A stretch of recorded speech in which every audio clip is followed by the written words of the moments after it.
Flying Spider, it's evolved. I hope to God that's not the case. Max needs his own show. Maybe I'll do a Max the Dog spinoff. All right, folks. So Ben Burgis has been going on a cringe tour. As I said, this is really interesting because what started a lot of this recent cringe tour with Ben Burgis is me using the term cringe tour. Ben Burgis exchanged direct messages with myself. I will not be showing those direct messages because I care about people. And he took high offense with my terminology of cringe tour. Now, again, I want to give you all more of a recap here, real quick. I won't go as in-depth as I did yesterday. But Ben Burgis made a bunch of very, very bizarre tweets, basically engaging in historical revisionism when it comes to January 6th, comparing the atrocities of January 6th to Black Lives Matter demonstrations in the George Floyd uprising of 2020, and doing a lot of other, very curious things in regards to making sure people don't think January 6th is that big of a deal. And I referred to his tweets. He's also been going on Glenn Greenwald's show and having him on his show, and basically echoing what Glenn Greenwald has to say, which Glenn Greenwald is a transphobic, biphobic, right-wing hack, and he has been also participating in the downplaying of January 6th. And so I made a video, I think it was 2 months ago now, saying, hey, I like Ben Burgis, I respect Ben Burgis, I've got one of his books, actually, I've got it within arm's reach. It's on the floor, of course, but it's in arm's reach. I am not a hater of Ben Burgis. I have read one of his books, so I want to be very clear, this is not coming from a place of hatred, this is not coming from anything like that. This is only coming from a place of concern. What is going on with Ben Burgis? So anyway, I made a video about his tweet threads, and I said he seems to be going on a cringe tour. And then people said I should debate Ben Burgis. I want to be very clear. My, quote, challenge video was not a challenge video. It was just a video about Ben Burgis, and people wanted me to debate him and wanted him to debate me. So Ben Burgis said he was very offended by me saying, quote, dumb as a shitfuck, and he also said, quote, cringe tour was a highly offensive thing. Well, fast forward 2 months later, and Ben Burgis is going on quite the tour. So yesterday, he, after bailing a debate with me, invited on, just so happens to be, another trans YouTuber who he had no idea of their opinions in any capacity, and then was even surprised when she basically responded with actually very, very coherent and very well thought out, and also very well sourced information on the history of fascism and how January 6th is a big deal. Ben Burgis lost that debate 2 days ago, and then he decided to continue his cringe tour by going on David Feldman's show and having the same conversation.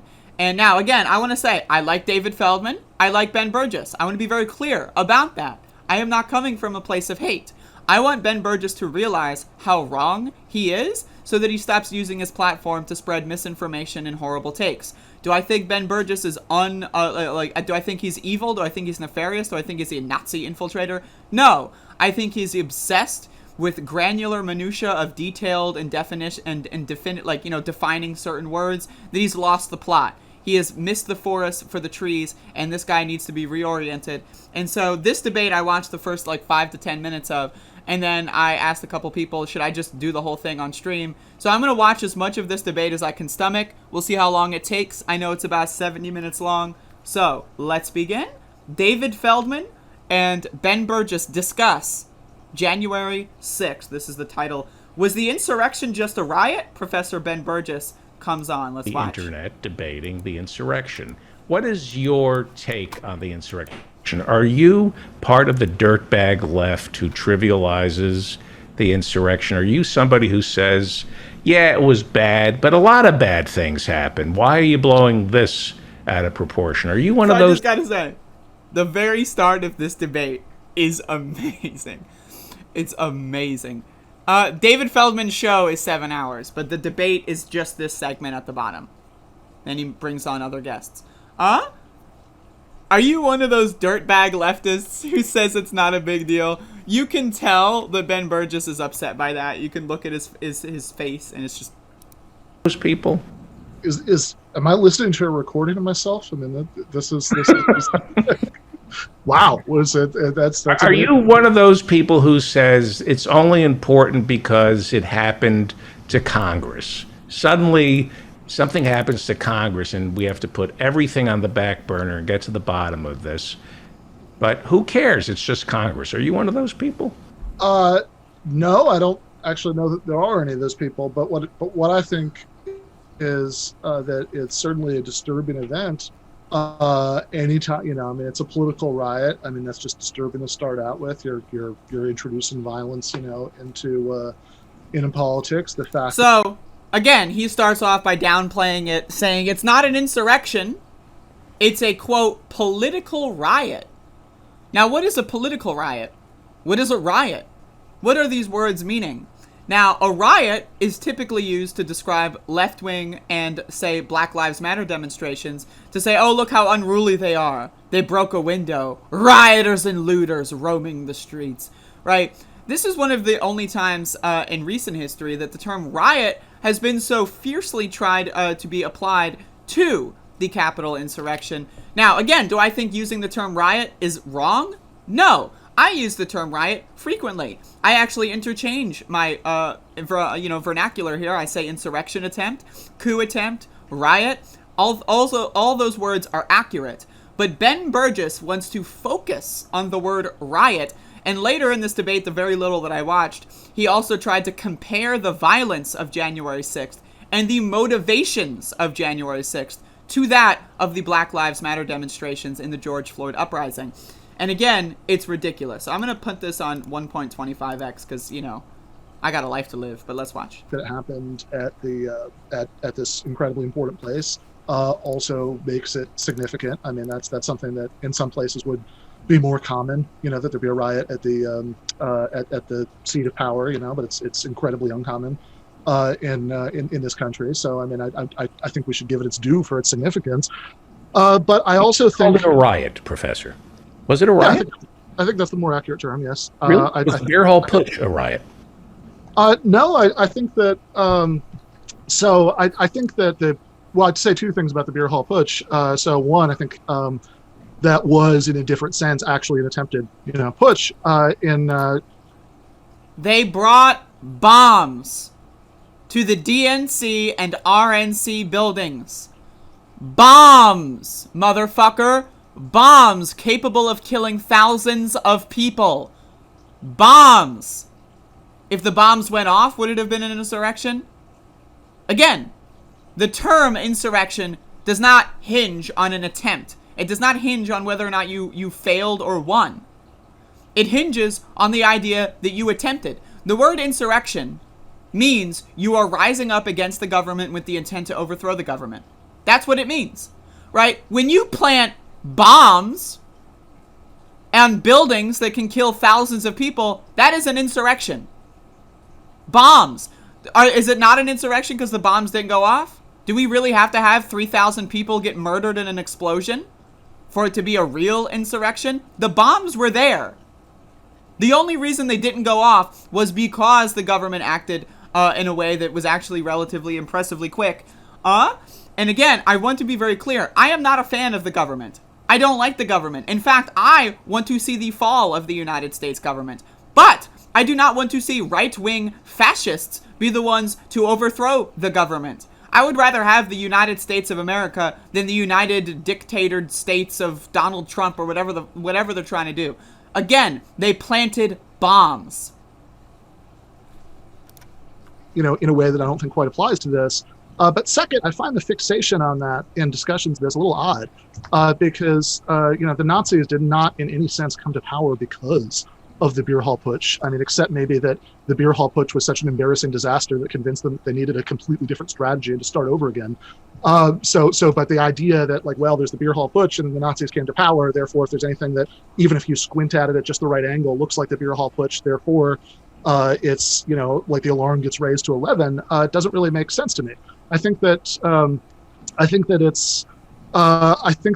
it is what happened at the Capitol is, I think there are a couple of differences between it, but I think it's in the same category as other political riots that have happened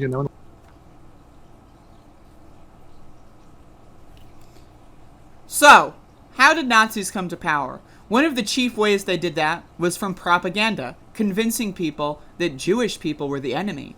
Then what they did was made pogroms more of a thing, where they convinced people to go out there and destroy Jewish-owned businesses and kill Jewish families just for the sake of being Jewish. Now, we have seen similar kinds of activities in the United States. Look at the Walmart shooting that happened in Texas, I think in 2019, maybe it was early 2020, it was a while ago. Look at the church, the black church that was shot up by that guy who got Burger King after, right? We are seeing similar kinds of violence be instilled by right-wingers. Look in New Zealand, by the way, this is not America, but I also think it is important to understand the global implications of rising fascism. Look at what happened in Christchurch, New Zealand, where an absolutely insane, internet-obsessed fascist killed, shot up an entire mosque, treating it like it was a video game. The fascism is on the rise. Pogroms are happening all over the place. There are people dying every single day because of hate crimes, right? And this guy is trying to say, oh, it's just a political riot. Just a political riot. Like remember the black people, and they did their protest, and they had a riot? It's the same thing. What the fuck is wrong with you, Ben Burgis? Again, I'm not coming from a place of hatred. I want to know what the fuck is going through this guy's head, where he thinks that Black Lives Matter demonstrations are more problematic or as problematic than white people trying to overthrow the government to install Orange Man as dictator, right? Black people have been historically suppressed, oppressed. They have had genocides committed against them for thousands of years. They've been enslaved for thousands of years. And right to this day, they are still being oppressed and shot and killed in record numbers by police for no goddamn reason. White people, Trump supporters, what's happening with them? Oh, I have to wear a mask now. Oh, my freedom. Oh, Facebook censored me one time. Oh, time to destroy the government. What the fuck is wrong with you to compare the history of Black Lives Matter demonstrations to fascist, losers trying to destroy the U.S. government? It is ridiculous. It is ridiculous. And watch him continue. This is where I decided I was going to watch the whole debate. This is what the part I saw this morning. In the last couple of years. For example. Well, I mean, I think, we just watched yesterday all of this, testimony from Capitol Police officers about traumatic experiences. But of course, you could, if you were so inclined, you could you could have days of testimony of traumatic experiences from officers who were injured during the post. Oh, officers who are injured. I'm sorry. Let him finish his. Floyd riots in the summer of 2020. There was, George Floyd riots? Riots? Motherfucker. I swear to you, Ben Burgis, right here, sounds indistinguishable from neo-Nazis. I'm telling you that right now. Do I think Ben Burgis is a neo-Nazi? No. I think he's a dumb motherfucker who's falling for neo-Nazi propaganda and who has lost the plot. Do you know what happened during the George Floyd uprising that didn't happen on January 6th? Except for one instance, and we're talking about Ashley Babbitt here being shot and killed. You know how many people were killed? How many protesters were killed during that summer? Dozens. Dozens of them were murdered. Not just by cops, but by right-wing infiltrators the cops let through and then cops escorted away. Hundreds of people were stabbed, shot with rubber bullets, right? Some people were killed and then only revived in the street by street medics, right? Police arrested thousands of people unlawfully. They snatched people off the streets in unmarked vans. To compare the George Floyd uprising to January 6th requires you to be a fucking loser. You need to be a sheltered little brat who hasn't talked to anyone who knows anything about anything.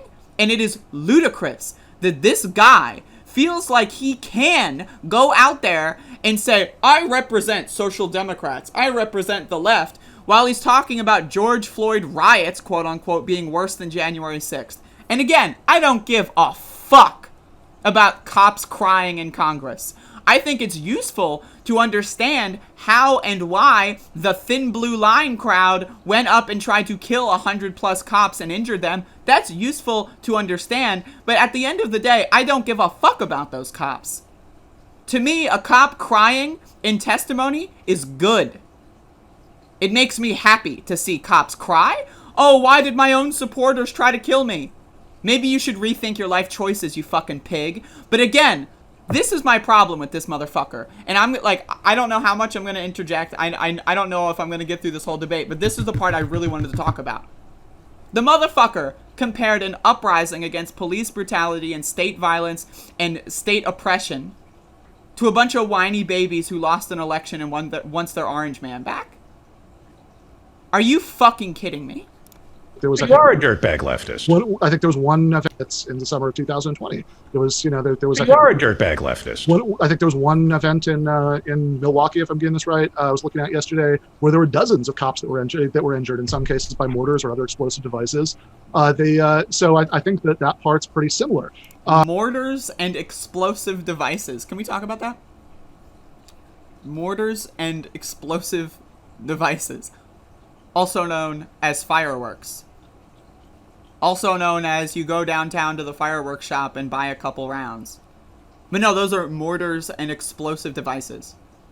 January 6th, people planted legitimate, large, full-scale bombs that would have been capable of killing thousands of people. The people that planted those bombs haven't been caught.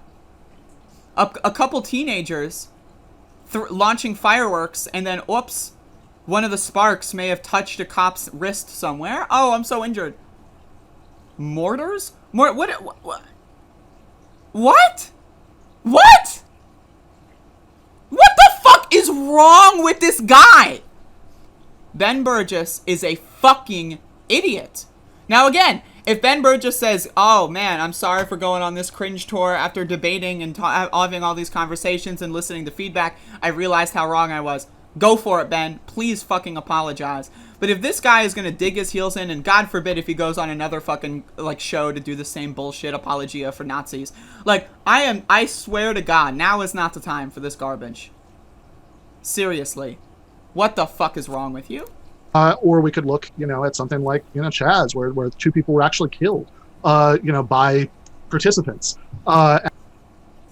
Chaz, what he's referring to is the Capitol Hill Autonomous Zone, where yes, people did get killed. By participants? Define participants. Last time I checked, the murders were chalked up to the fact that people took advantage of the lawlessness area known as the Capitol Hill Autonomous Zone. People with nefarious intentions went in, caused problems, and it resulted in people dying. Is that okay? No. It's horrible. It's disgusting that people died there.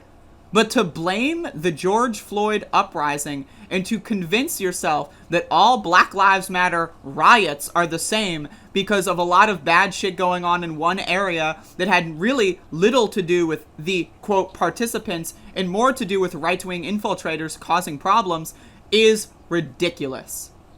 Is fucking ludicrous. And let me, because you're dealing with facts here.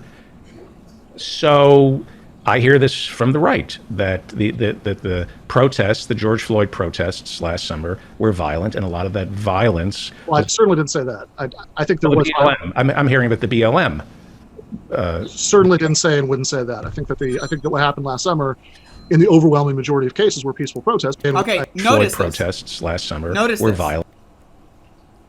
Ben Burgis literally just said Black Lives Matter demonstrators were launching mortars. Mortars! When you think of mortars, I think of tanks launching fucking ballistic missiles to and the mortars! This motherfucker said Black Lives Matter protesters used mortars. Who the fuck's that? He exclusively focused on violence, and now he's gonna say, I didn't say that! I didn't say that! I didn't say that. Watch him do this. He literally just said that. Rewind the tape. It literally just happened. And a lot of that violence. Well, I certainly didn't say that. I think there was. BLM. I'm hearing about the BLM. Certainly didn't say and wouldn't say that. I think that what happened last summer, in the overwhelming majority of cases, were peaceful protests. But there were also riots where there was real violence that happened, including lots of cops who were injured, and some people who were actually killed. I mean those are. Okay. Those are, can you give me specifics on that? In other words, were the BLM marches violent? No. Did the BLM marches, the Black Lives Matter marches, result in police officers being shot and killed? Shot and killed, I don't know about, but of course, no police officers were shot and killed at the Capitol. This is No, no, remarkable. I'm just curious. Like you're saying, Well, no. But I mean, if we're talking about the parallel, right? I want to be really clear on this because for months there was a falsehood that was widely reported, which was that Brian Sicknick, a Capitol police officer, died as a result of his injuries, which we now know is false. Let's get this straight. Ben Burgis said the Black Lives Matter riots were violent and injured cops with, quote, mortars, and people were killed by, quote, participants in Chaz. Then he says, oh, I don't know. All I know is January 6th was no big deal. What? Other thing is that he had a heart condition. Now, am I sure the fact that he died when he did is because his heart condition was exacerbated by the stress of dealing with the riot? Absolutely. But if a police officer died after a riot last summer during the post-George Floyd unrest in exactly the same deal, he had a heart condition and the stress of dealing with the riot. It's not about the fact that cops were injured. It's about why they were injured and who injured them. Ben Burgis is so concerned with the what and not the how and the why. The how and the why are the parts that matter. The what is fucking irrelevant. I don't give a fuck about the what. Cops are getting hurt. Yawn. I don't give a shit. They should have got a different job. They should have done something else. What I care about is why they were hurt. On January 6th, thin blue line flag carrying motherfuckers were beating the shit out of cops with the very same thin blue line flag. What? That's bizarre. And why were they there? To overthrow the government. What? I don't understand. Now, again, why? Oh, a cop may have had a water bottle thrown at them in Minnesota like a year ago. Oh, they were injured. The cop was injured. Oh, no. Why were they injured? Because they shot and killed people for no reason. And they blinded protesters. They blinded journalists. They fucking almost killed a lot of people, right? They shot and maimed people, are handicapped for the rest of their life now because of police brutality. Did the cops hurt anyone on January 6th besides Ashley Babbitt? And why did they hurt Ashley Babbitt? Because she was climbing through a fucking window where a congressman was on the other side of the door. What? This guy is comparing and contrasting totally different events and trying to pretend they're the same. Oh, cops were injured. What the fuck is wrong with you? Pushed him over the edge. Would we be comfortable with calling that a cop who was killed by the rioters? I absolutely would not. But hang on, I just want to get something. Facts. Hang on for 1 second. Okay. Hang on. There were protests and riots last summer. Yes. And you're saying that Antifa, the left, sparked some protests? I know that we hear that. I didn't mention Antifa. Okay. So who was behind, say, what was going on in Portland? We hear about federal buildings being burnt. Was a church in Washington, D.C. set upon fire. The church that Donald Trump had to go and hold the Bible upside down. Was that church set on fire by BLM? This is the first time I've heard that it was set on fire. Well, that's what the right is saying. They're saying that. Well, but I don't care what the right is saying. Well, you should. No, I shouldn't care. You shouldn't. Now look at the Ben Burgis temper tantrum. David Feldman is basically saying, hey, you sound a lot like a right-winger. Do you also believe these things? And now Ben Burgis is crying on live stream? The right is saying. They're saying that. Well, but I don't care what the right is saying. Well, you should. I shouldn't. Also, you don't care what the right is saying? They just tried to destroy the U.S. government. And you don't care what the right is saying? Huh? Yeah, Donald Trump, he didn't believe that he lost the election. And, by the way, I just want to say very explicitly, Joe Biden is the winner of the 2020 election. Donald Trump is a loser. He will always be a loser. End of story. So he pretends to have won the election, and he incited a bunch of supporters to go to try to destroy Congress so that he could become a dictator. I don't really care why that happened. But I do care about the mortars that were fucking launched in Milwaukee. The mortars, care. You shouldn't care what the right is saying. Here's why not. The right is always going to say a bunch of nonsense where they'll say some true things when it happens to coincide with their point in any given context. They'll say some silly bullshit. They'll say some stuff that has a core of that's true to it, but it's exaggerated. But you're making the same argument. They planted bombs. You don't want to know why they planted bombs and tried to kill thousands of people? You're just not interested. Oh, right-wingers? They planted bombs? Oh, that's crazy. Well, they didn't go off, so I guess there's no problem. Oh, you want... Why? Oh, I don't care why they planted the bombs. They didn't go off. Doesn't matter why. Oh, we haven't found? 7 months later, we haven't found? Almost 8 months later, we haven't found? Who planted bomb? They didn't go off, so who cares? Stop looking for them. What? Who the fuck? Who says that?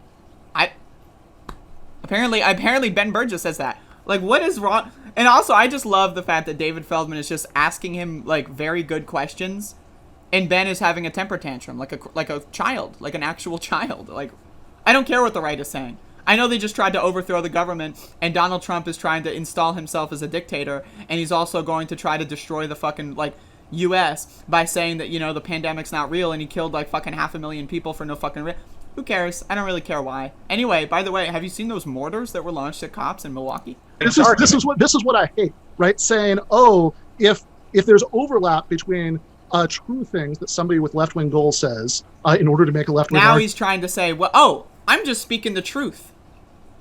I'm just speaking the truth. What truth are you speaking?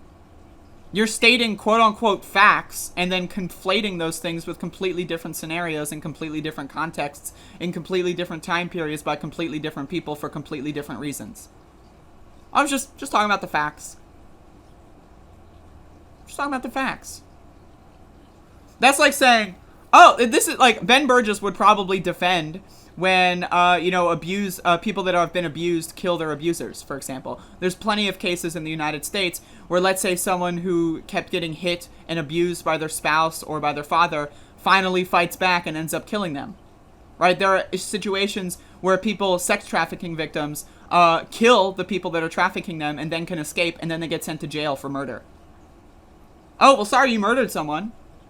You're basically the same thing as a serial killer. I mean, you're telling me people were trafficking you or abusing you and you fought back and tried to defend yourself? I mean, you're basically the same thing as a right-winger who goes to Walmart and kills people. I mean, you killed someone. I don't care why. I don't care how. I don't care about the context. You killed someone. That's the logic of Ben Burgis. The logic of Ben Burgis. Argument and true things that might be deployed along with some bullshit to make a right-wing argument, that somehow discredits it. And I think that's a recipe for not thinking. I think that's a recipe for turning the brain off and just mindlessly putting a minus wherever anybody on the right puts it. I think what the right says should be no part of this discussion. Okay, so I need you to help me out. Sure. The right wing tried to destroy the United States government. Who cares what they have to say? They were the actors. They were the ones who did it. What? They're the... What the fuck? I'm literally trying to understand this. This guy is fucking full of shit. The guy is fucking Looney Tunes. How can you possibly make these comparisons? This is so, like, fucking racist. It's so disgusting. And it's so fascistic that I can't even fucking get... What the hell? Ben Burgis is going on a cringe tour trying to fucking pretend that January 6th was not as bad as Black Lives Matter riots? What the god fucking damn? Are you... What? You know more about everything than I do. I'm just... Obviously false, but okay, let's go. I just have a moral compass that you seem to lack. But other than that... We're already off to a problem. Moral compass that you seem to lack. But other than that, we're already off to problems. No, I just think I have tremendous respect for you, despite your complete and utter lack of spirituality and moral guidance. But other than that, I would let you babysit one of my kids who I don't care about. Oh. That's how much respect I have for you. I would trust you with one of the kids I'm trying to get rid of. Oh my God, I can't. David Feldman, man. Shout out to motherfucking Feldman. Like, the way he is capable of respectfully disagreeing with Ben Burgis while also explaining just how evil Ben Burgis is actually being is incredible. This is incredible. It's amazing. Okay. Is it not a false equivalency to equate? I'm not making an equivalency. Okay, hang on. Is it? All right, I'm not going to say whataboutism. You are saying that the police experienced similar trauma. Yes, clearly. Last summer. In some places. It was clearly. Cops shooting and killing protesters, that's traumatic.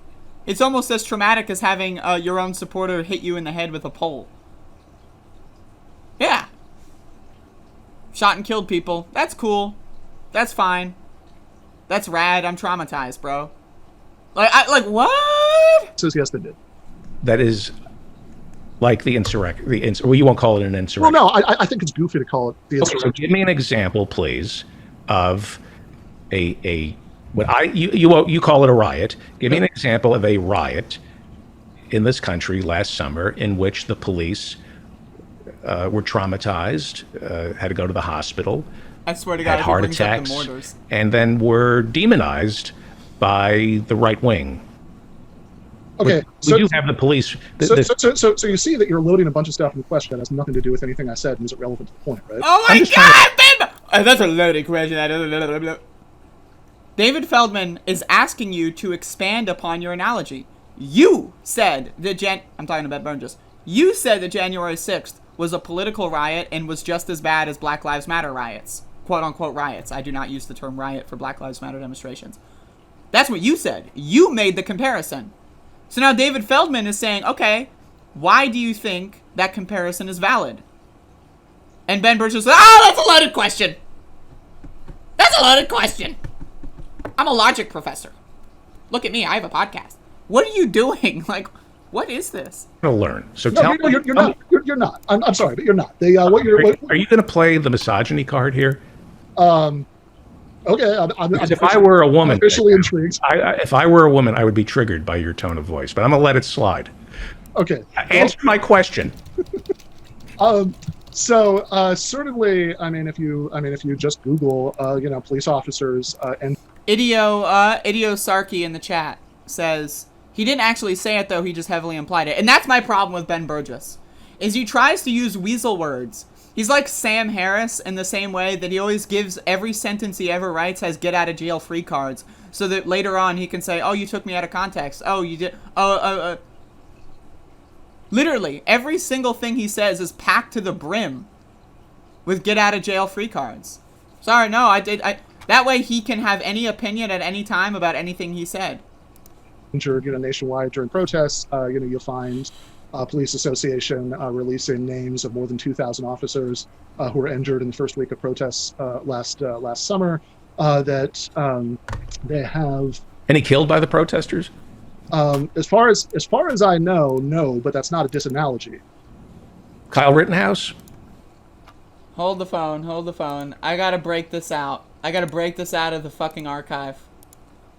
All of a sudden we can't talk about Neanderthal DNA anymore. I know that was really loud, but we need to have this conversation. So Kyle Rittenhouse wasn't a cop. He was a vigilante who gave him shelter? Did the cops give him shelter? So this is, all due respect, David, I think if you want to say something, you should just say it and not pretend it's a question. There's no question. I love that Ben Burgis... David Feldman is trying to be respectful, and Ben Burgis is just acting like a child. He's a child. He's a loser. I'm sorry, this is very loser behavior. This is what is going on?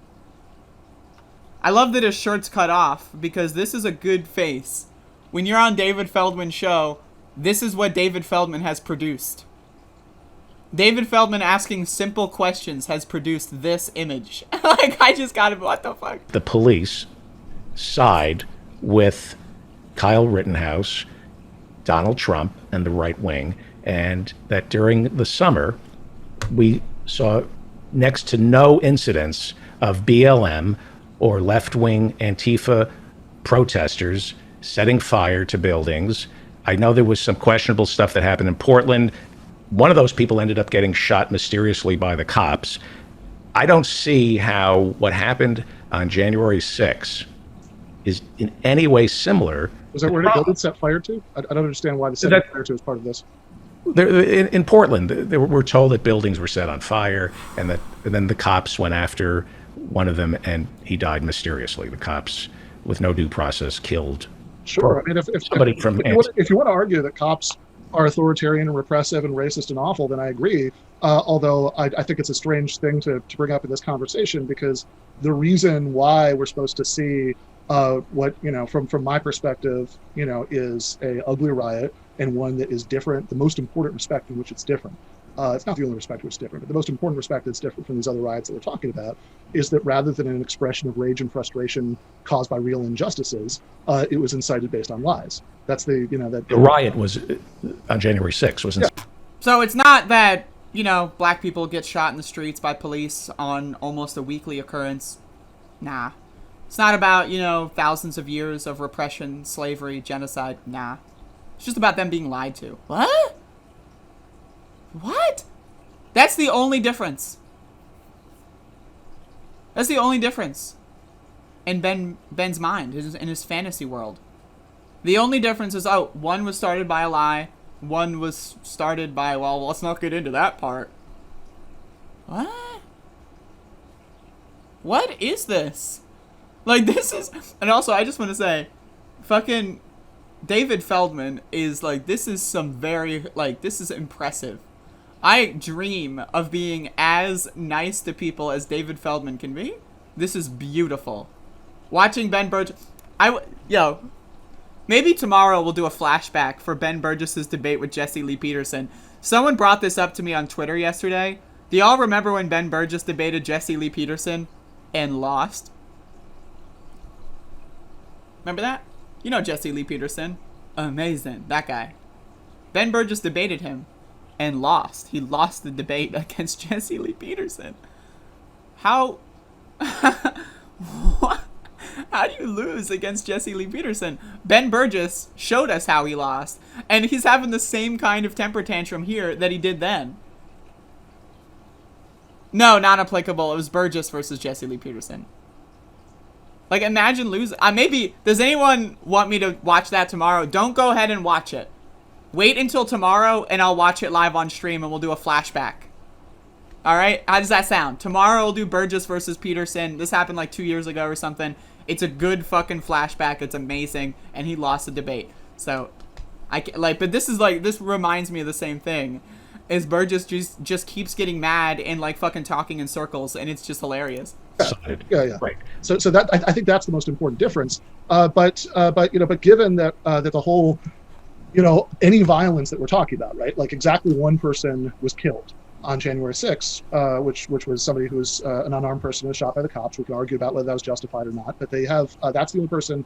That's the only person who was killed. You have in. Ben Burgis says we can argue about Ashley Babbitt's killing being justified. No, we can't. There is a member of the government on the other side of a door. She broke a window and tried to climb through the window and attack them. Now, again, I am against police violence as a whole. That congressperson should not have been there at that time. That cop or Secret Service person, whatever it was, right? They should have taken them somewhere else as soon as possible. They should have planned a lot better. The cops outside should have not let those people in. So I consider that to be the problem. But if we're talking about the instance where she's crawling through the window trying to kill a sitting member of Congress, I mean, really?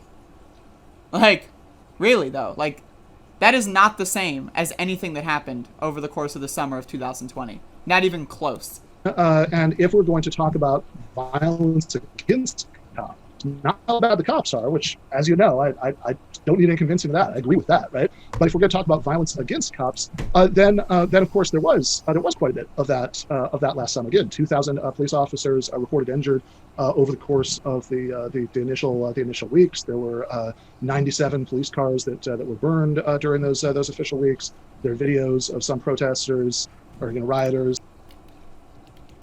Did I hear that correctly? Did Ben Burgis talk about cars being burned? That's not possible. Of that last summer. Again, 2,000 police officers reported injured over the course of the... Again, let's talk about police injuries.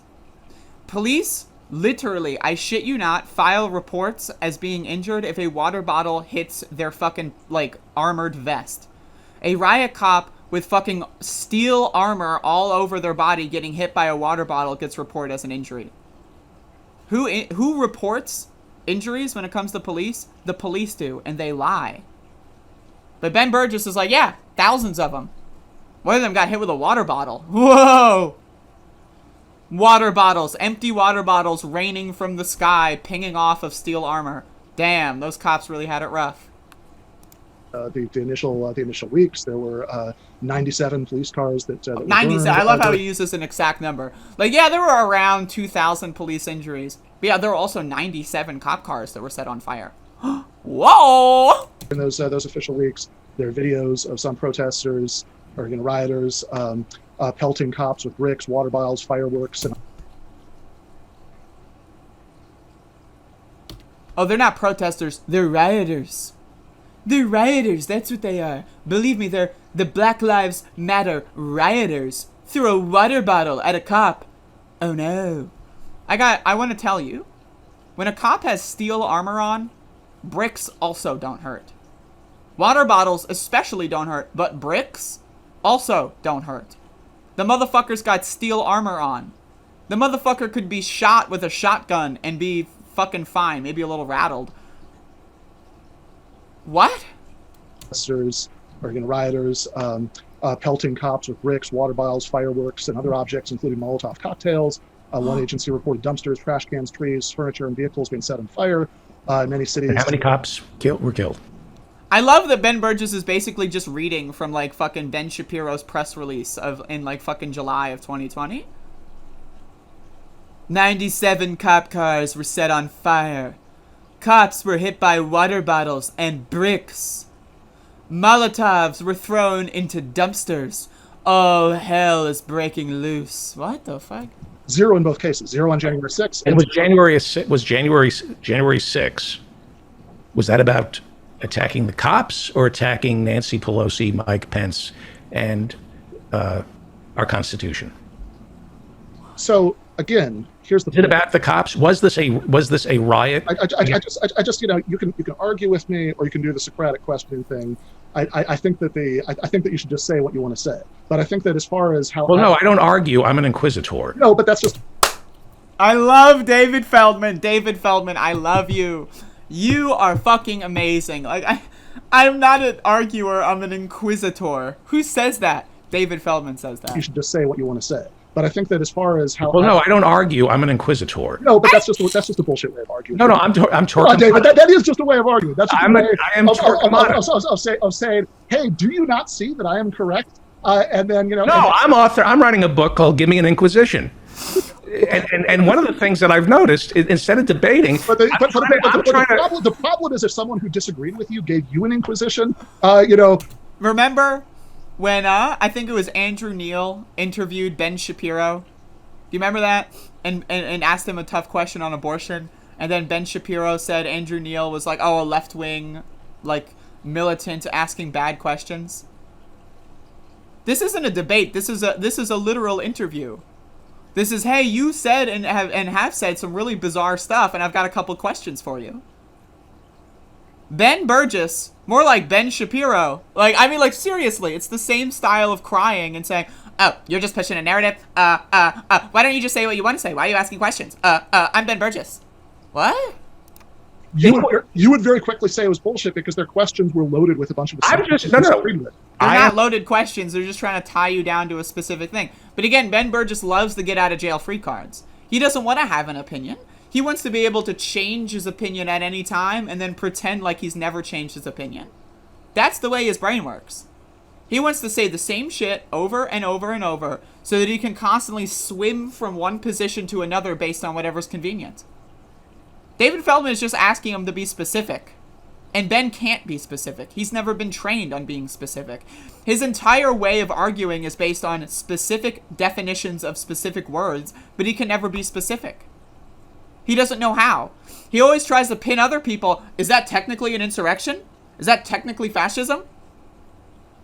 But he can't answer simple questions of a similar variety. What is going on here? First of all, your misogyny is if I were a woman, I'd be triggered by this. Sure. I just want to say, as a woman, I'm highly triggered right now. I'm very upset. I really am not debating you. I'm trying. No, you are though. I mean, I'm not. I'm trying to arrive at what you truly believe and what you think is true. But I keep trying to tell you what I think is true, and you keep stopping it. Okay, ask these incredibly loaded questions. You think it was a riot? To begin to respond to it, I have to say it's a riot. They have a. Yes, I think it's. You don't think it's an insurrection? No, I don't think it's an insurrection, and here's why. I just want to say Ben Burgis literally said. In fact, let me see if he has this tweet still up, because he deletes his tweets all the time, so that people can't look back at him. But I'm pretty sure. Okay, I think he deleted it. But at one point he tweeted out that while calling it an insurrection is technically true, we shouldn't call it that because blah, blah, blah. Now he is switching his opinion from, while it's technically an insurrection, but I think it's a goofy word, to, oh, it's not an insurrection. It's not. What? What? But you said it was like a couple days ago, bro. The comparison about other riots for causes that I'm more sympathetic to is important. Because I know a lot of people hear that and say, well, anything that sounds like it's talking shit about things where I feel one way about, or anything that sounds like it's minimizing something that I feel a completely different way about, I'm going to dislike, and that's going to be the beginning and end of their reaction to it. But the reason I think it's important is because I think that 800 lunatic boomer, terminally online conspiracy theorists pose. What about the guys who planted bombs? What about the bombs? They were capable of killing thousands of people. What about the panic buttons that got removed at an undisclosed, unknown point in time before January 6th? Officers of AOC and others, Ilhan Omar, had their panic buttons removed. Ayanna Pressley, I also think, mentioned it. No big deal. Bombs being planted that could have killed thousands? Whatever. They were boomers, bro. Meanwhile, oh yeah, does all the Black Lives Matter people are rioters and looters because someone threw a water bottle? Was a infinitesimally smaller threat to democracy than the expansion of the security state in the name of cracking down on domestic. Here we go, the fucking security state. This is like fucking like, it's like a Mott and Bailey kind of scenario here. Every time you press him on January 6th and why he's so enabling of fascism and why he hates Black Lives Matter protests so much, then he's always, oh, the security state. You know, that same security state that snatched people in unmarked vans in Portland and illegally detained them. That was pretty bad for the security state. What about the security state that sent U.S. Marshals out to murder Michael Ryanel before a trial and then delete all the footage of it? The same thing happened with Winston Smith as well. One hell of a security state. What about the NSA that literally spies on everyone's text messages, phone messages, everyone's emails at all times? What? The expansion of the... Yes. Could the security state get worse? Absolutely. But if you're going to say it's no big deal in the summer of 2020, yeah, people are being snatched by unmarked... Yeah, cops were deployed, millions of dollars were spent, even and to just shoot and kill protesters and journalists. Whatever, bro. Yeah, we sent out hit squads to go track people down for hundreds of miles so that we could assassinate them and then delete the footage and pretend it never happened. Whatever, bro. But did you know, if you talk about January 6th being bad, that the security state is going to get expanded? Did Ben Burgis do this last year? Oh, we shouldn't throw water bottles at cops because then they're going to expand the security state. This is some Mott and Bailey bullshit, and it's childish. Terrorism, which is what, the entirety of all the January 6th here, that's what it's about. And to see why that's dangerous, we need to think back to how many things are true of this that were also true of many riots that happened last summer. So if we have this infrastructure in place that domestic... One party supports what happened on January 6th, the Republican Party. How many political parties supported what happened during 2020? 0. The Democrats were basically unified in condemning rioting and looting, and the Republicans were unified in condemning rioting and looting. There were maybe 5 or 6 members of Congress that had anything other than do not riot and loot in my city. There were a couple of them, maybe. Just how there's a couple of Republicans that think that January 6th was a big deal. But the parties were unified against protests in 2020. Right now, the parties are split. The Republicans think that nothing happened. So, I'm just being honest with you. These comparisons are ludicrous. Extremists are this big threat, that we need to have a new war on terror against domestic extremists. And then what happens last summer happens again. And people who are rightly outraged about police brutality protest. Some of the protesters riot, most of them don't. And some of the same kind of violence that happens. The distinction between rioting and looting is a scapegoat to divide people that would otherwise agree. We all need to unanimously agree that breaking a window is not rioting, and stealing sneakers from a fucking corporation like Walmart is not looting. Who gives a fuck? To say that people are bad at protesting because they stole sneakers from a fucking giant multinational corporation, we have better and more important fish to fry, motherfucker. To say someone is rioting because they stood on top of a police car for 3 seconds and took a photo of themselves, like, gee, that's what people are being charged with rioting over. Who cares? Last summer again happens. You just handed the police and the security state a golden opportunity to crack down much harder than happened last time. May I respond to your libertarian hogwash?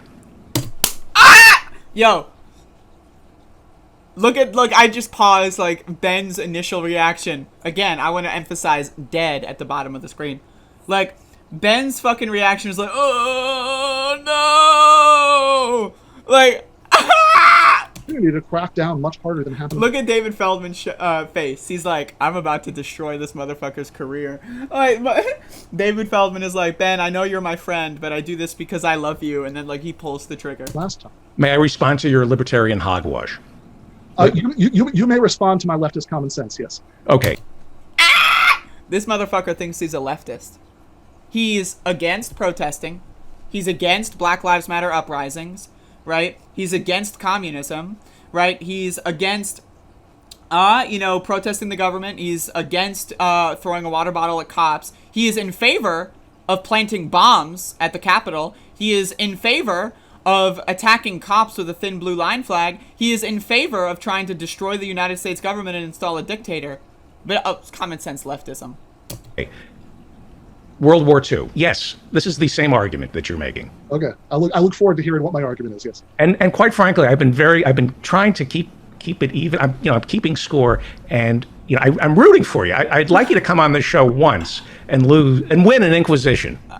Inquisition. You've never won an Inquisition. Yeah, I think the nature of Inquisitions is that the person being inquisited can't win. But okay. Well, convert. Just convert. Prove to me that you've converted and you've won. We've all won. That's all I want you to do is convert. World War II. Yeah. Okay. Always promising, by the way, that when something has been compared to World War II, that is always an excellent beginning. But go for it. Okay. World War II. Hey, we just got attacked on Pearl Harbor. What is the bullshit, though? Oh, you compared something to World War II? Impossible.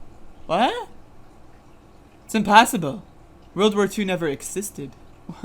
What is it? Like, I don't understand what the fuck he's saying. You can't compare things to World War II because World War II was so special? What was so special about World War II? Was it maybe, like, the most obnoxious and ridiculous and bloody war in human history? Sure. But that doesn't mean we can't have a World War III.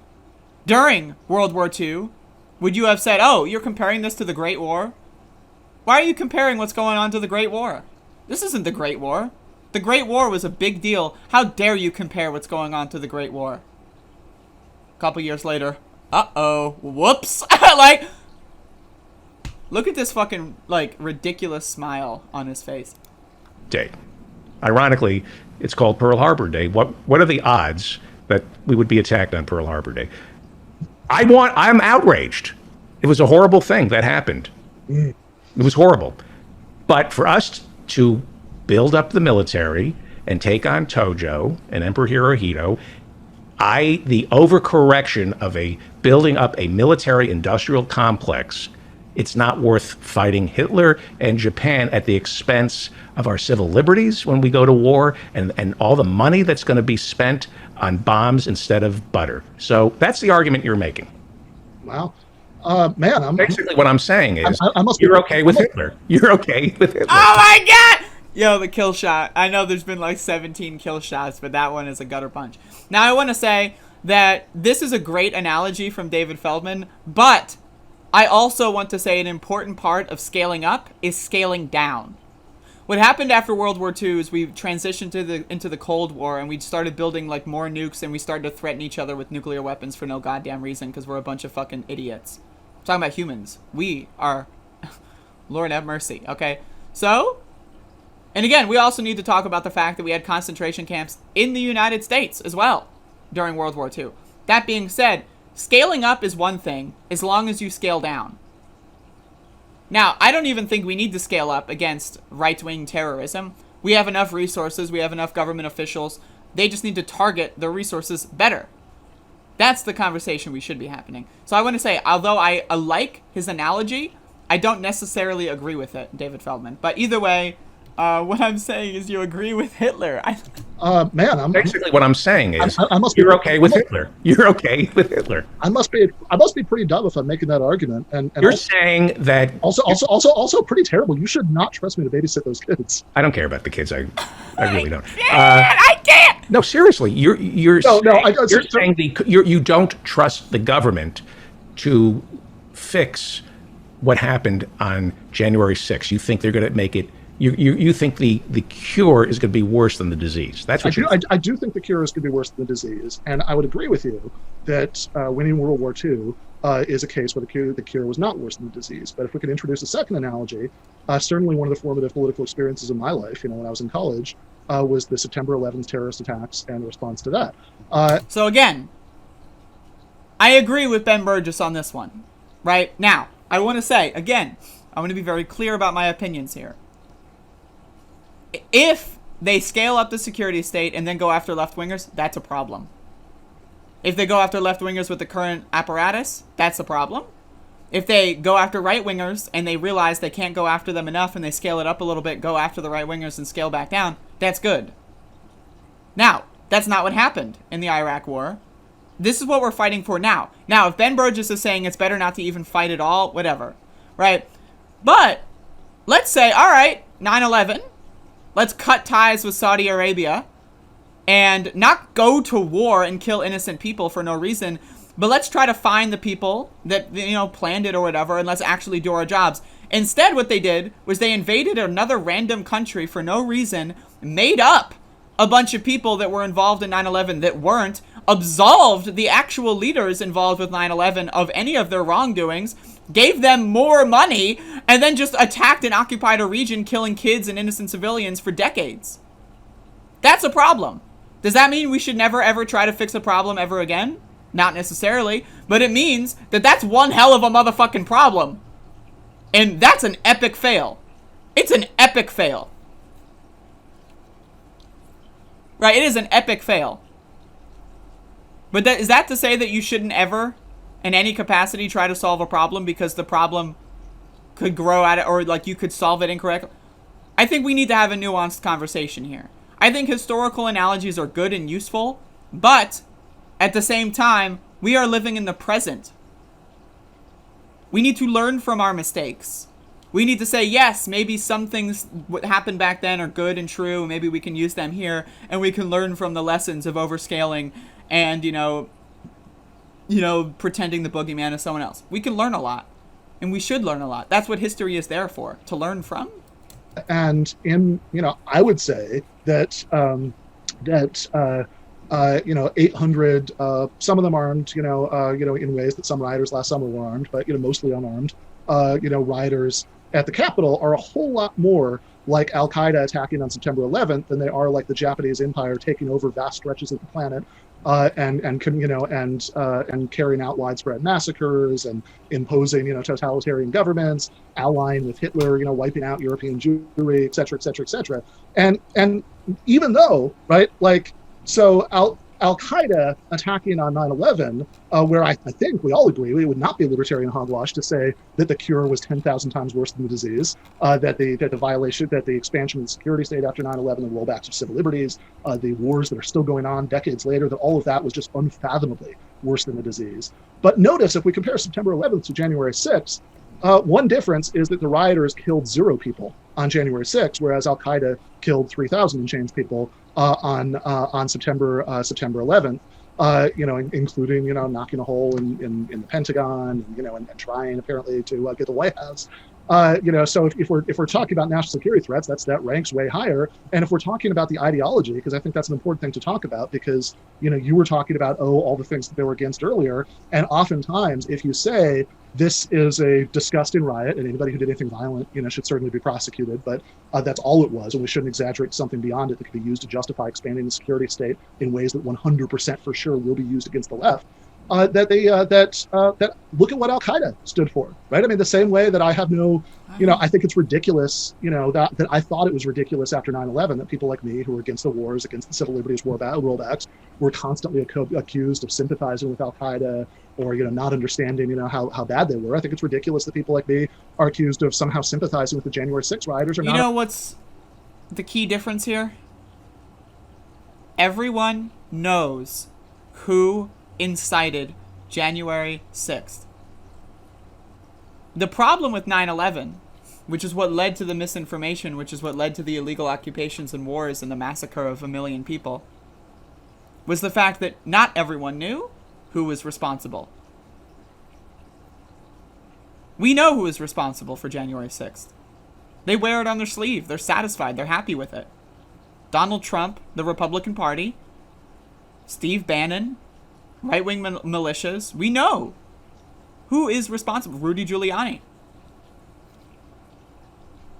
We have them. They're right there.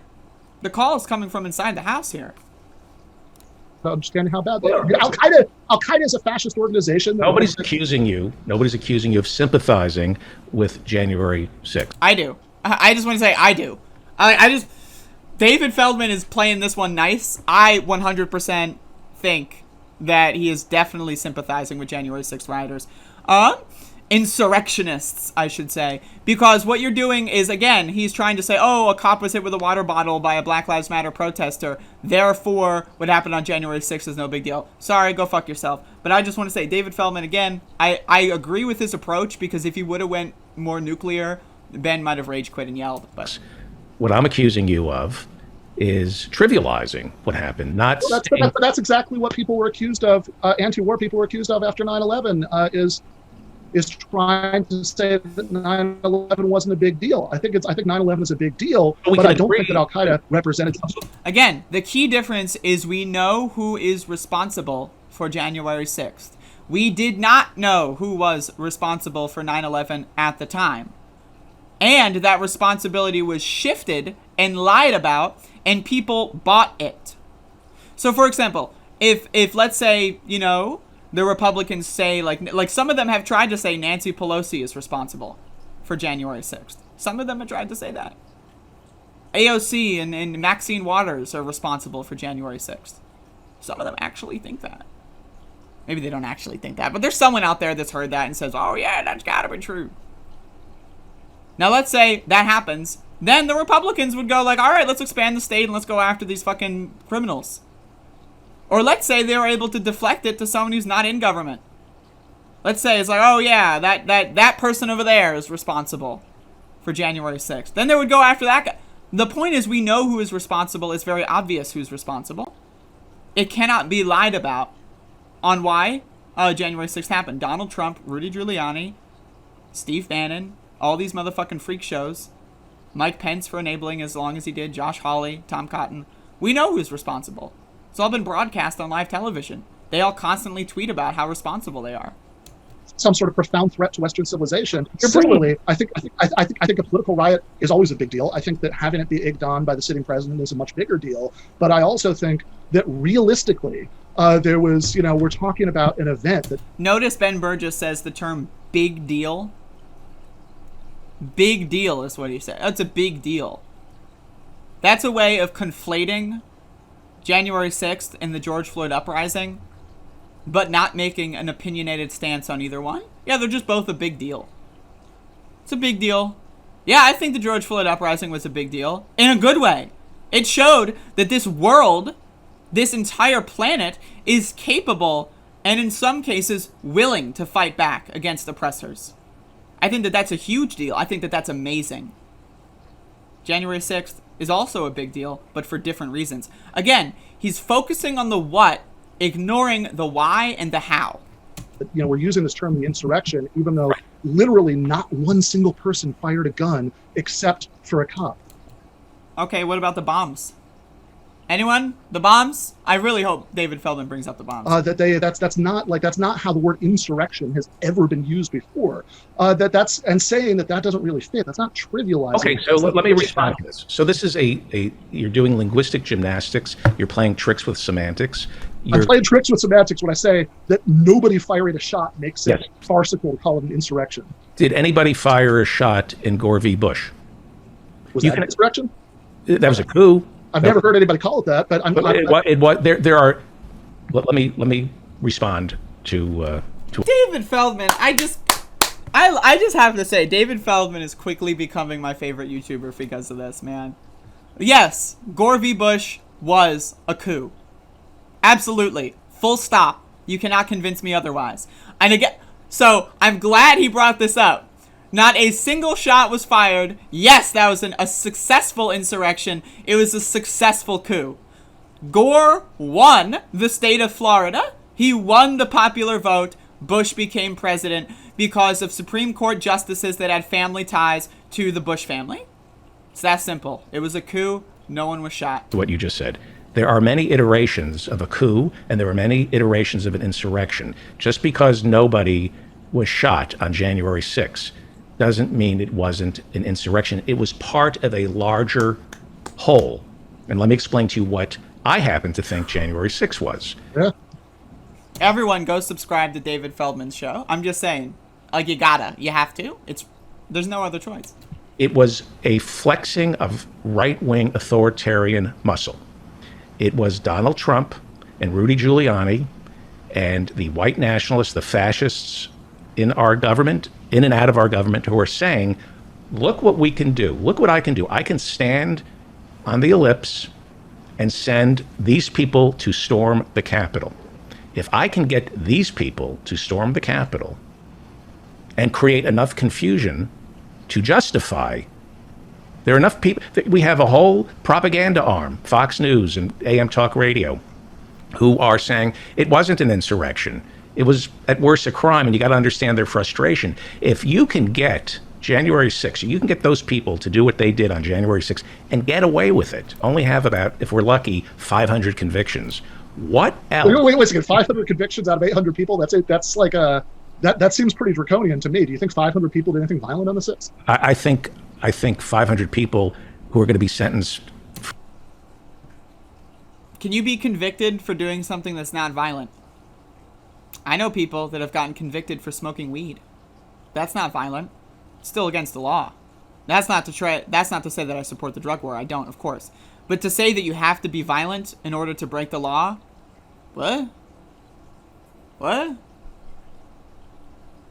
What if I broke into someone's house? Like I didn't break any windows. I just, the door was open. I walked in, and I took a book, and they pressed charges on me, and I got convicted. Sorry. Hey, I wasn't violent, so therefore, isn't that draconian? Your Honor, how draconian of you. I just walked in and took a book. I did not hurt anyone. I did not break anything. All I did was steal stuff. What? For trespassing? 6 months in jail? So hang on for 1 second. The threat. Convictions so far have been for more than that, but okay. Yeah, they've been for a lot of other things. Ben said, oh, what about violence? And then David Feldman said, okay, we're not just talking about violence. We're talking about trespassing. We're talking about stealing. And then Ben's like, oh, that's what I'm saying. Yeah, there's a lot more than that. Yeah. I know, I just specified only violence, but there was a lot more than that, of course. Yeah, there's a lot more. Yeah. I don't know why he sounds like Rocky all of a sudden, but what the fuck is wrong with you? More than a year? Well, more than 6 months. Do you consider a year in jail to be trivial if after the Wisconsin State Capitol occupation? No, I am not saying those are morally and politically equivalent. I know somebody watching or listening will be enough of an idiot to think I am, but they have. But if after the Wisconsin State Capitol occupation in 2011, if 500 people, most of whom had done nothing but illegal breach the state capitol, went to prison for a year, you would consider that to be a slap on the wrist? I would. The people who stormed the Wisconsin State Capitol weren't carrying guns. The vast majority of those 800 people who stormed the National Capitol. David was in the middle of a sentence, and then Ben said, That's what he said. David's trying to talk, and then Ben's like, What the fuck? People were carrying guns. How do you know that? Charging documents. How do you know how many of them were there metal detectors that they went through? Air spray? Do you know? Because when prosecutors have to actually put their cards on the table, from what we can tell from the charging documents, almost none of those people were carrying guns. Were they arrested at the scene and searched? Okay, so let me get this straight. You can walk into the Capitol with a gun, concealed gun, not end up using it, so you don't get caught on camera having a concealed weapon. You go home, because they let everyone just go home. You party for the weekend. You throw your gun in the river, in the Potomac, and then you get charged. And the charging documents say, oh, didn't have a gun. Were they arrested on the scene and searched on the scene? If the answer is no, then you don't know, Ben. You have no fucking idea, you fucking moron. You know that. You gonna trust the prosecutors? I think that being more Catholic than the Pope on the prosecutor question is pretty silly. It's in their interest to try to nail as many of these people. How are you going to prove for as many things as they possibly can? Right. The oath. No, folks, I'm only like not even a half. I am like spending way too much time on this segment, but this is so entertaining for me. But I just want to let you know I might break this into another segment for tomorrow. Like, it's very possible I will only get through half of this because I personally can't shut the fuck up, and so I keep pausing it. Right? But it's like, this is so goddamn funny, and I love every single second of this. How prosecutors get promoted. Okay. That's how they build their careers. The Oath Keepers and the Proud Boys had baseball bats and bear spray and American flag poles. What percentage of the 800 people do you think were Oath Keepers with bear spray and clubs? There were Oath Keepers and Proud Boys with walkie-talkies. Yes. What percentage of the crowd do you think they were? What percentage of the men who stormed D-Day organized it? What percentage of men who stormed D-Day? Ben thinks he's so smart for doing like David's strategy of trying to nail David on something. So Ben's like, what percentage? I'm doing what you do. What percentage? Unbelievable. We're carrying weapons and firing them 100%. And they were following orders and being told what to do and getting caught up. The Oath Keepers and the Proud Boys organized this before January 6th. Even Mo Brooks came out today, that when he was telling people to storm the Capitol, today's the day we take names, he was wearing a bulletproof vest. He said Mo Brooks said he slept in the Capitol that day, and he wore a bulletproof vest when he spoke on the ellipse because he knew there was going to be trouble. They knew this thing was organized. There were bombs. You don't believe that it was spontaneous, do you? I think that the very small minority who were right-wing insurrectionary LARPers and militia people. I think that was. I'm a professional college professor, so let me talk about LARPers. Like what? Like this guy gets mad at me because I use swear words, and I'm like I use like memes and stuff. But let me talk about LARPers. I think most of the people on January 6th, let's be honest, they have the lowest of IQs. They're LARPers, folks. They're LARPers. They didn't have the guts to overthrow the government. They're LARPers. I think that most people, I think that LARPing. They're yes, they're LARPing. If you don't, David motherfucking Feldman. They're role playing. I know the word LARP means like in like the meme term. It means a lot more than just role playing. At this point, but I love that David Feldman says they're role playing. I think that most people, I think that they're LARPing. They're LARPing. If 0 people fire a gun at any point in the proceedings, then yes, you are not serious about it. Maybe they were doing something. Maybe it was a controlled burn. What can you guarantee me? Well, I'm going to stop there because obviously I can't guarantee anything in one direction, and you can't guarantee. Yes, I can. Direction. I can guarantee you that it is against the law to storm the Capitol. Yes, and the Wisconsin occupiers were breaking exactly the same law. Did they put bear spray? Did they try to gouge? Okay, but that's not the same question. The bear spray question. You're back to talking. So what we're looking at here, legally speaking, is there a difference between storming the Capitol with guns and bear spray with the intent to kill the vice president and storming the Capitol trying to, get slightly liberal legislation passed? Yes, there's a difference. One is people are going in there and screaming at people with no weapons, with no intent to hurt people. just making sure that people hear what they have to say. The other is they're trying to fucking kill people, bro. Yes, there's a difference. And if you don't think there's a difference, you're an idiot. You're a loser. You're a dumb motherfucker. But again, I have to say, I love how Ben Burgis hates historical analogies. Oh, you're talking about World War II? Whatever. Whatever, bro. What about Iraq? What about 9/11? And then he's also like doing the fucking, what about Wisconsin? What about Wisconsin, David Feldman? About the Violence. Yes, you're back to talking about violence. show of force. That was committed by a very small number of people. There are a very small number of people who committed violent things. And the reason that I care about... We prosecute people based on intent all the time, folks. If you have a gun, and you have bear spray, and you have flex cuffs, and you're trying to kill politicians, right? And only some of them, some of the the people that stormed the Capitol, some of them get somewhat close to politicians, and we saw what happened with Ashley Babbitt. She tried to climb through the window to kill them. Bitch was crazy. Like, she was, woof, right? Some of them didn't get close enough. If your goal is, let's say you're trying to make a goal in soccer, right? And, like, let's say you're like, I don't know why I'm trying to do a sports analogy because I know nothing about sports, but bear with me here. So let's say you're like 75% to the goal or whatever, but there's like a bunch of people blocking you so you can't get the shot in. Does that mean you weren't 75% of the way to the... I know, I'm sorry. Please don't look at this. But you understand what I'm trying to say. Like, it doesn't change the fact that because of other circumstances, you could not do what you were attempting to do. You were still attempting to do it. You still almost did it. You were still willing to do it. It's just the circumstances fell in a way that you could not do it.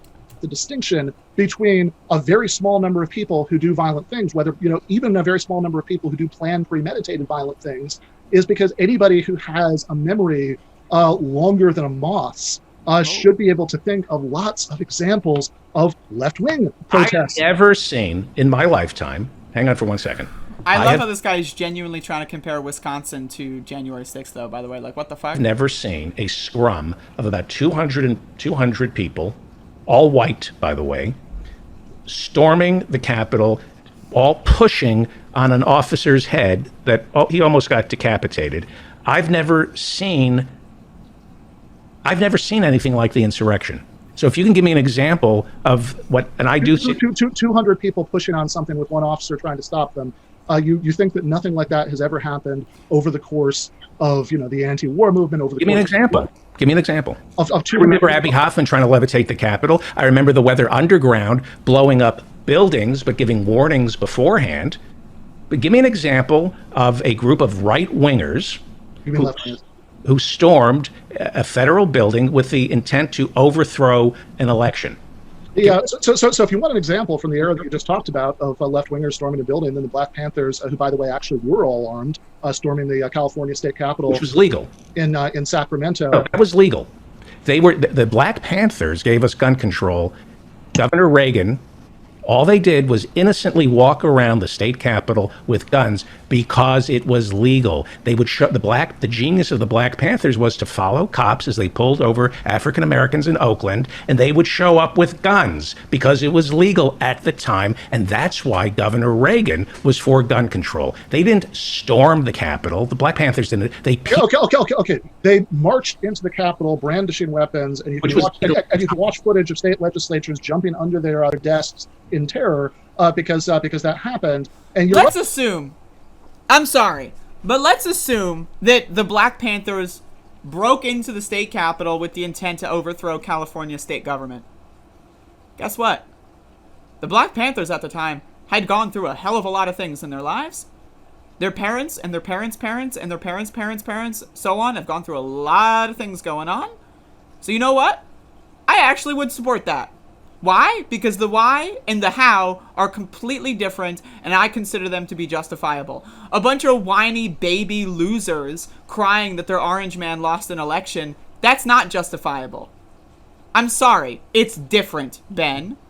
But then also the fact that didn't happen, but he's trying to pretend like it did, and so David Feldman is going off there, basically just correcting him. I thought Ben Burgis was a logic professor, folks.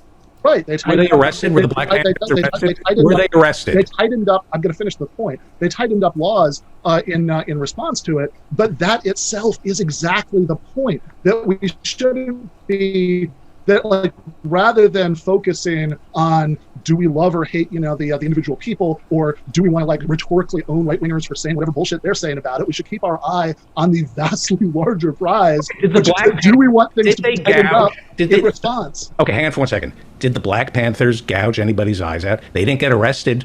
They did not get arrested for doing. Well, I mean, there are several examples of individual Black Panthers who were actually arrested on the accusation. Is it an overcorrection for on the accusation of killing cops? That happened several times. Those were false accusations. But sometimes, I mean, they have a. I don't think like look. I mean, who do I sympathize with in that situation? The Black Panthers, the cops, 100% the Black Panthers. How the hell did we get to the point where we're talking about Black Panthers versus cops versus January 6th? What is going on, folks? Is Ben Burgis on drugs? Like, seriously, is he on drugs?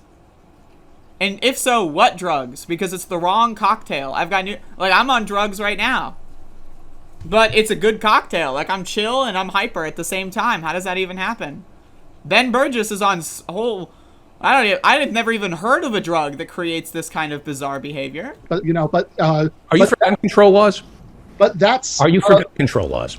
I don't know. I mean, I think that's a complicated question that they have. So was it an overcorrection for Governor Reagan to introduce and pass gun control laws in response to the Black Panthers following cops with guns and going into the state capitol with guns? Was that an overcorrection? Was that okay? Much easier question than what I think the gun control laws should be now, which is what it's a big, complicated, messy question that I'm not going to try to do 30 seconds of in the middle of this. But I think that was that an overcorrection you talked about? Yeah, absolutely.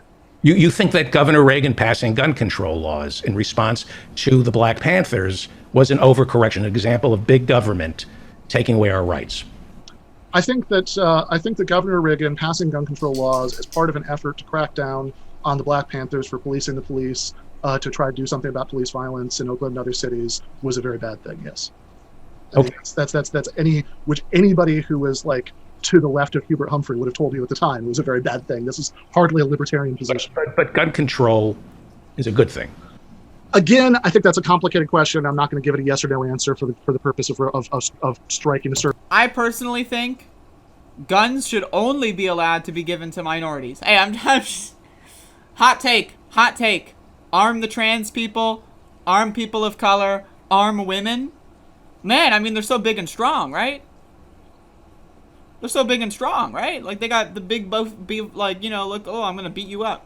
Let them just punch someone. I'm totally not joking, by the way. Rhetorical, like scrimmage line in this particular debate. Okay, so give me an example of something similar to January 6th. So far, you've brought up Wisconsin, which is... Well, again, the point of these is...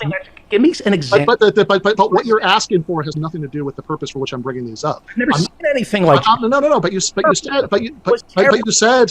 said equivalent. I'm not saying any of these things were equivalent. That has nothing to do with the point. Obviously, I think there are vast moral and political differences between these cases. The reason I'm bringing them up is that I don't want the idea that if you have a protest where people storm a government building, which has certainly happened in many, many protests for causes I support over the years. And yes, lots of other differences between those protests. I'm not saying that they're morally equivalent. The point is, if you want to set the precedent that even if somebody does nothing personally violent, just the mere fact that they stormed a Capitol building or other government building during protest, that the book should be thrown at them for doing that. They should get a year in prison for doing that. That is a precedent that I think is incredibly dangerous and could be used for incredibly draconian crackdowns against the left. That's the purpose for which I'm bringing up Wisconsin. Not to say that it's somehow equivalent, but if you want to know what are left-wing protests, riots, events where things happen that were more violent than what happened on January 6th, we don't have to go back very far. Chaz, 2 people were killed by armed members of Chaz. 0 people were killed by anybody on January 6th. That is not what happened. That's just not what happened. That is such a gigantic mischaracterization. Yes, Chaz, not the greatest thing in the world, had a lot of problems, people died, it's horrible. But to claim that left-wingers infiltrated, something and then shot up with That is not what happened. That is not what happened. I'm sorry, but that's just not what happened. As The Capitol Hill Autonomous Zone in Seattle last summer. and who was behind that? I mean, there's people who were protesting police brutality and murder. And who what? who died? I think a couple of young black kids because they were driving by or past like a barricade set up by Chaz security, if I'm remembering the story correctly. And who killed them? Members of like people who were like Chaz, like informal armed security. People. I love how Ben doesn't actually know the answer, so he's just making shit up. Like, he's just making shit up. Most of the problems with Chaz, as UL in the chat says, were not people within Chaz. It was people coming in to take advantage of what was going on, and there was a completely wholesale inadequate response to that. Chaz was fine for weeks. And then people saw it, took note, took advantage, went in, caused problems over and over, put a lot of people on edge, people that shouldn't have been there at certain times with certain things, right? Now, again, is it a problem? Absolutely. But to claim that Chaz is worse than January 6th, I'm sorry. What? Did I... People who are political participants in that project. Right. And was this a government? So the two people who died, they weren't cops. No, which I actually think makes it a lot worse, don't you? Well, it it wasn't an attack on our. Okay, but the point, but you keep shifting the goalposts. No, I'm asking. Every time I say It's funny because Ben is the one that keeps shifting the goal. He brought up Chaz for no reason. Why'd you bring up Chaz? Wait, no, I brought up Chaz. You didn't. Why'd you? You're killed and then violence and then was anyone violent? Well, what's violence? No one was killed. No one died. No, and then there was no problem with January 6th. They were just LARPers. Nothing happened. Disrespect. Here's a thing that was similar. And the reason I'm saying that is because I worry about precedents being set and crackdowns on this that could be applied to other similar things in the future that we'd feel differently about. And I say, in this respect, they were similar. And you keep saying, okay, but what about this other respect? They were different. I'm not making a claim of overall equivalency. I'm asking you for a simple answer. Okay? I happen to believe that it wasn't a riot. Yeah. I believe it was an act of terrorism and a threat of insurrection. Now, Oh my God, let's not use that word. That's the terrorism. Oh my God, the word is. Oh my God. I hate that word. Please, why? Why are people saying insurrection? Why? I hate that word. And a threat of insurrection. Now, Oh my God, let's not use that word. That's the terrorism. I mean, first of all, terrorism is a word that I think should basically never pass the lips of anybody who's a leftist. Oh, okay. So he's mad about terrorism. That's even funnier. That's way funnier. That's way funnier. Like that. Like, I get it. Terrorism has been used in awful things, but this time people are using the term terrorism in a good way to describe violent right-wing militias that tried to destroy the government and overthrow the government to install Orange Man as dictator. Should we just retire the word terrorist because you're triggered? Or maybe we can say, oh, we have historical examples of using the word terrorism to mean people that aren't terrorists and to use it incorrectly. And now that we have a good example of something we can actually qualify as terrorism, we should actually leap at that opportunity because we can leap at that opportunity and make positive change and actually target actual terrorists. But no, the word triggers me. I don't like it. the definition of Against that, it's a meaningless term. It's a term whose it's only meaningless. function. It's not like there's some objective definition of terrorism. The only function of the word terrorist is to justify expansions of the national security state. It's a moral hall pass for suspending normal legal requirements. That's all terrorist means. okay. Counterpoint, terrorist is a word that means inflicting violence for political gain or for political purposes. For example, someone shooting up a Walmart, targeting people of color, that's a terrorist. Sorry. They went there with the express purpose of shooting people of color because, whatever, shooting Hispanic people shooting women just for fun, and then they released their manifesto online. We also have the case, I think it was Dylan Roof is the guy's name, who went and shot up that church, the black church.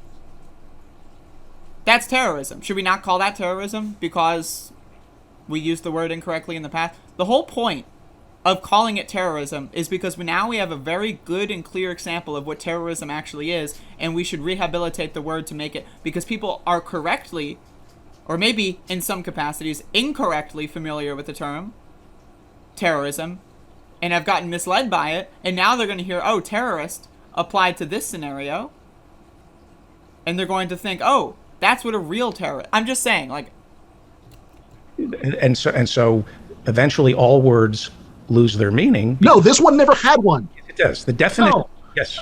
I mean, the fact that you can find some dictionary and it has a definition and you can say, sure, this matches that definition. Also, everything. Now Ben Burgis says it's not an insurrection because the word triggers me. And now the word terrorism just doesn't exist because 9/11. That the U.S. military does around the world 100 times a day technically matches the dictionary definition. But if you want to talk about how people use the word in real life and have always used the word in real life, the dictionary definition is going to be irrelevant. But I happen to believe that we have building blocks to language, and upon those building blocks of language, we have reason. So the definition of terrorism is a stateless. A telemarketer. It is a stateless group. Well, that's pretty convenient that you can just build that right in. So all the things that the U.S. military constantly does that would otherwise fit the definition are excluded a priori because it's not a stateless group. No. The word terror and terrified are inextricably linked. The Ku Klux Klan was a terrorist organization because they would commit acts of violence the same way Al-Qaeda would commit acts of violence as examples of what we're capable of doing. A terrorist organization is a stateless group that kills a few people to show what they're capable of doing and to get a group of people, especially a nation, absolutely terrified.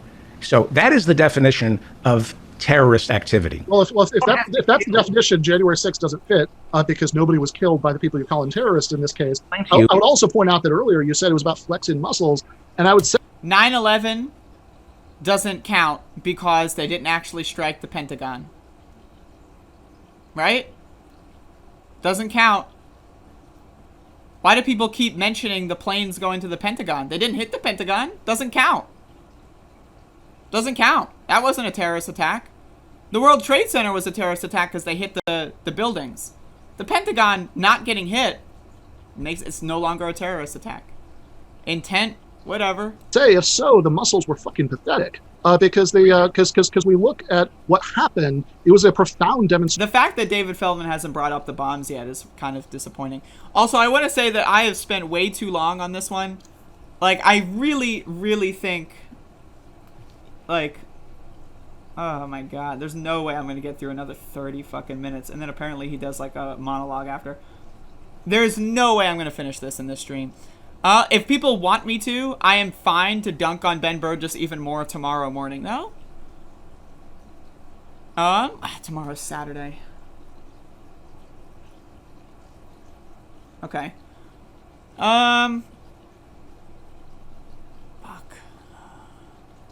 I'll get through a little bit more of this, and then I'll wrap it up tomorrow.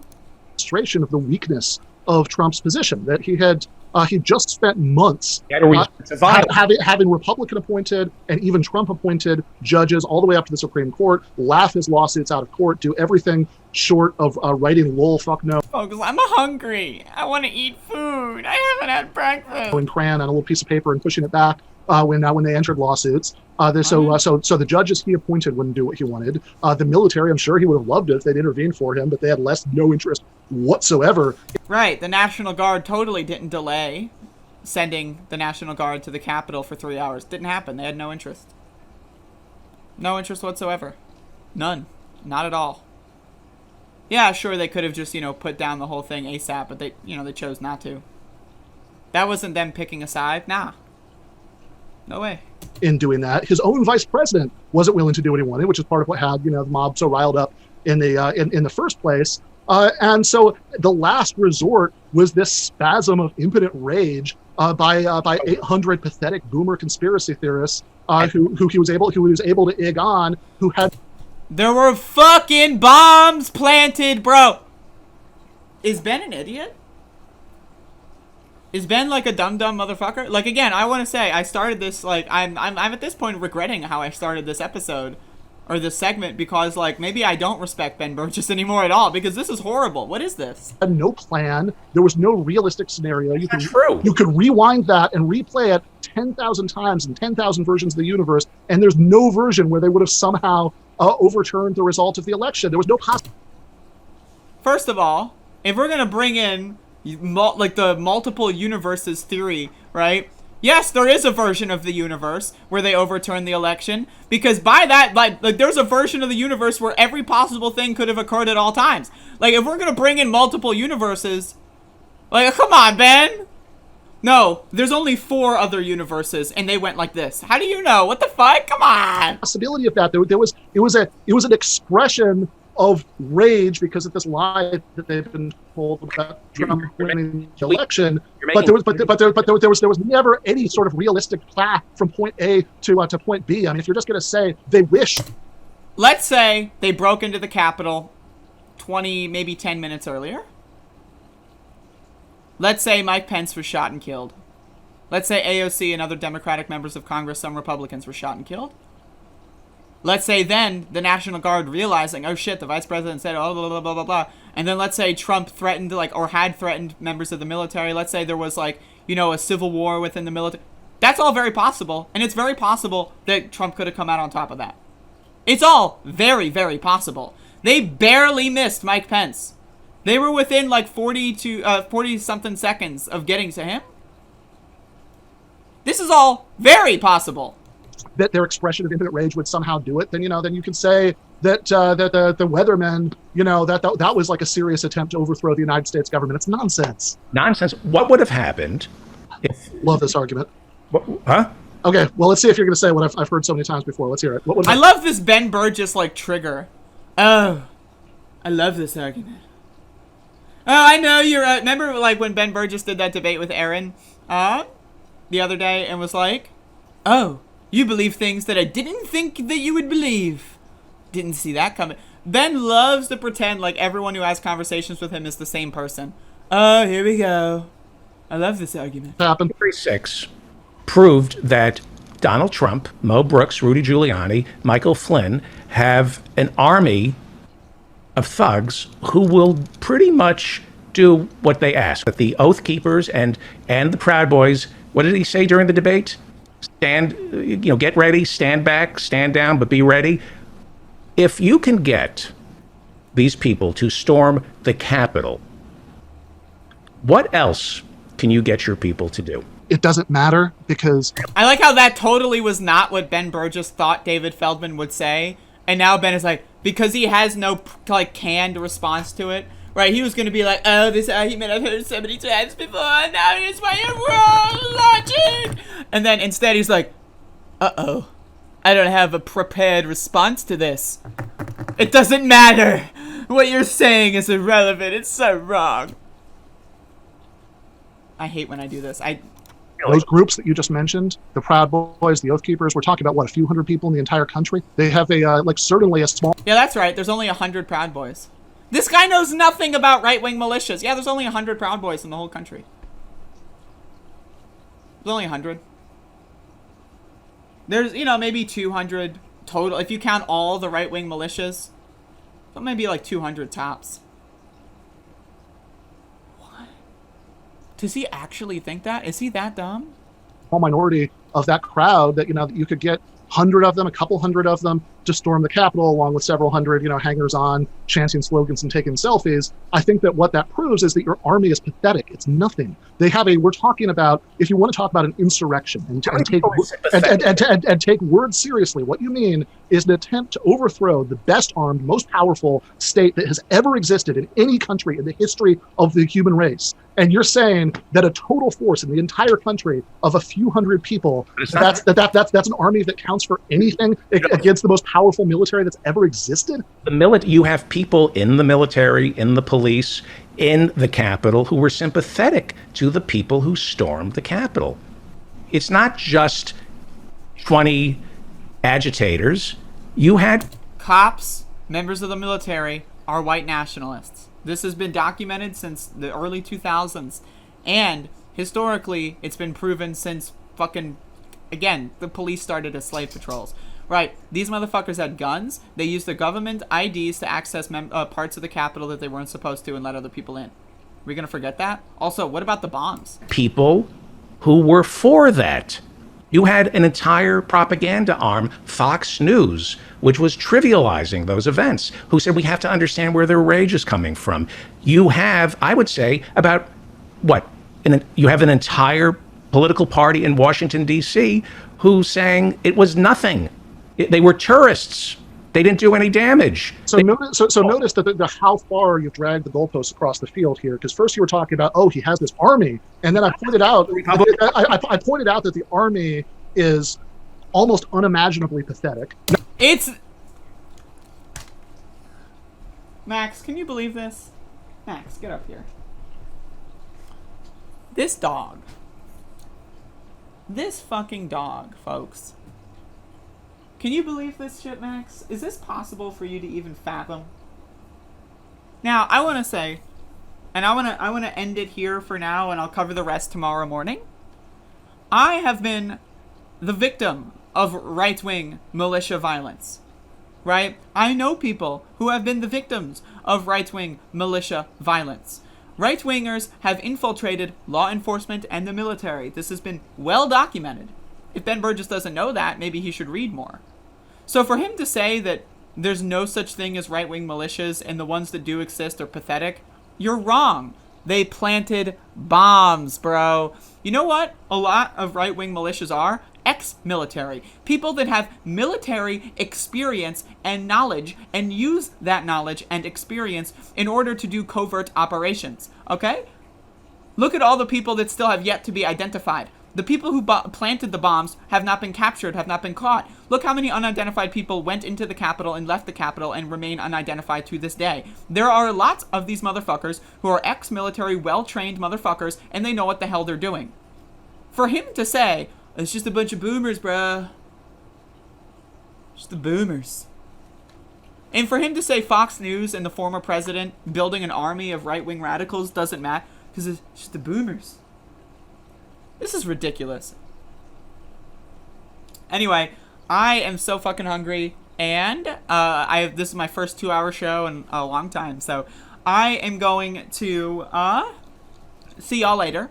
I will cover the rest of this tomorrow. I mean, there's like an additional 20 minutes, so I'll try to get through it tomorrow. It'll probably take me 3 hours, but tomorrow I will try my best. I am going to have a good one now and eat and cry myself to sleep, because can you imagine? I spent money on this. Actually, no, I didn't. But either way, it doesn't matter, because it's in my possession. It's taking up space in my room, and that's going to change very soon. So anyway, thank you all for watching. I will go eat food now. I will see y'all later. Y'all have a good one. Good motherfucking bye.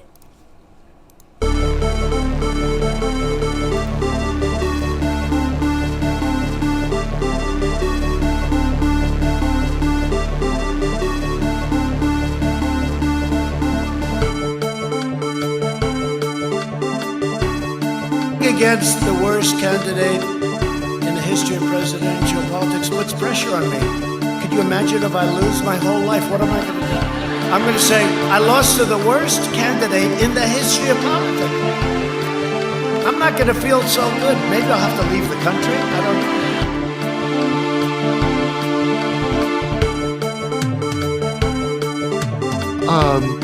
know. Originally, the idea had come up of me debating somebody else on this topic, and that didn't end up happening. The idea had come up of me debating somebody else on this topic, and that didn't end up happening. But of me debating somebody else on this topic, and that didn't end up happening. Originally, the idea idea had come up of me debating somebody else on this topic, and that didn't end up happening. But this actually dumb people, liberal people can have dumb people, liberal people, dumb people, dumb people, dumb people, liberal.